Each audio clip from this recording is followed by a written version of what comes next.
depressed, frustrated, sad, confused. You want answer. Let's talk.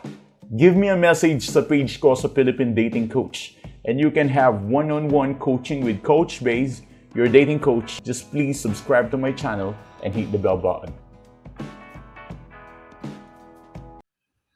Totoo ba, coach, na kapag nakaka-move on na dun bumabalik si ex? Alam mo ako, I'm a living testimony na yes. Pero bago ang lahat, i-explain ko muna sa inyo kung ano ang science ng move on, no? Para, kung gusto mo mag-move on at ibalik ang ex mo, mas madaling ibalik sa'yo. But definitely, I will first tell you why is that para at least magkaroon ka ng pinaka-core of action bago mo gawin ito. Yes, pinatotohanan ko, I believe, letting go is the best thing to do with your ex. Why?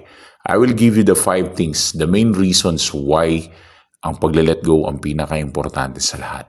Unang reason kung bakit ang let go ay sobrang effective or ang pag-move on ay sobrang effective. Kasi it will fix your mindset. Mafi-fix kasi ang mindset mo into your goal rather than thinking about your ex. Ano ba ang nangyayari kapag na-fix ang mind mo, kakaisip sa ex mo? Kapag na-fix ang mind mo, kakaisip mo sa ex mo, lahat ino-overreact mo. Lahat nire-rely mo sa feelings mo. Lahat nire-rely mo sa intuition mo. Para kang praning na praning. Para kang chihuahua dog.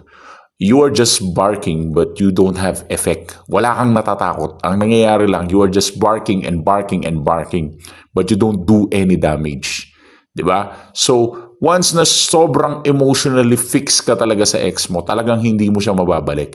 Kasi yun yung rason kung bakit kanya hiniwalayan. So, bakit kanya babalikan sa same reason na meron ka? So, overthinking about your ex will not help you at all. It will make you worse. Worse and worse and worse. That is the reason why fixing your mind to your ex will not help you. Kaya kapag nag-let go ka, matatanggal yung pag-fix ng mga mata mo tungkol sa ex mo. Second thing, ano ba nangyayari kapag nagmo-move on ka? Nagse-self-improve ka. Once na nagse-self-improve ka, ibig sabihin nun, you are developing your life, you are moving on, nagpo-focus ka na sa objective mo. Totoo, nasaktan ka sa breakup. Obvious naman na you feel really, alam mo yun, parang devastated ka dun sa breakup na nangyari, nadurog ka, nabugbog ka, di ba? Parang, alam mo yun, naramdaman mo talaga na parang bugbog sarado ka sa breakup na to. But it doesn't mean na ang breakup na to ang magdedetermine ng kahinaan mo. Na itong breakup na to ang magdedetermine at magtutuldok sa buhay mo. Bagkus, kapag nag-self-improve ka, mangyayari ngayon, makikita ng ex mo na bagong nilalang ka na. Hindi na ikaw yung dati niyang kapartner. You are new version of yourself.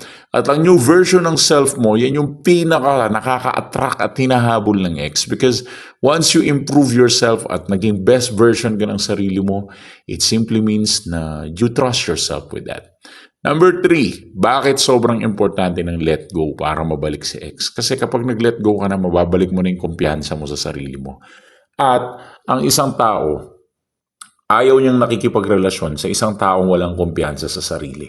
Kapag ang ex mo, nafe-feel niya na wala kang kumpiyansa sa sarili mo, mas madali sa kanya na i-dump ka or iwanan ka. Nasisimplihan siya dun. Kaya, that's my advice. Kung magmo-move on ka, mababalik mo yung kumpiyansa mo sa sarili, yung confidence mo sa sarili, at makakakita ka ng mga bagay na mas better at much better. Number 4 reason, bakit kailangan mo mag-move on? Kasi kapag nag-move on ka, hindi naman porket nag-move on ka, hindi na siya babalik. Most of the time kasi iniisip ng mga kliyente ko, Coach, pag nag-move on na ako, baka hindi na siya bumalik. Yun nga yung point eh. Kapag nag-move on ka, dun sila bumabalik. Believe me, kapag nag-move on ka, kapag nag-focus ka sa sarili mo, dun sila bumabalik. So, ang root ng pain, kaya ka nasasaktan sa ex mo because of the expectation that you build around your ex. Yung expectation mo na mahalin ka niya, maging clingy siya, maging in love siya sa'yo.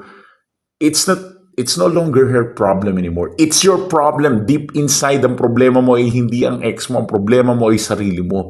Problema mo sa sarili mo dahil nagre-rely ka sa kanya, nagtitiwala ka sa kanya. Kumbaga, gusto mo yung bebe feeling mula sa ex mo. And that's absolutely loser feeling. Kaya hindi mo dapat ma-feel yung bagay na yan. You don't deserve it. Kaya kapag nagmo-move on ka, hindi naman ibig sabihin nun, hindi siya babalik. Kapag nagmo-move on ka, minsan, mas better na yun kasi wala ka sa waiting shed. You are not waiting for her to come back. At least nakakapag-move forward ka, nakakakilos ka na, hindi ka na nagpo-procrastinate dyan sa depression or anxiety na nararanasan mo. Bagkus, you are moving and developing your life into something good. And the fifth reason, bakit ang move on ang pinaka-powerful panlaban sa ex mo?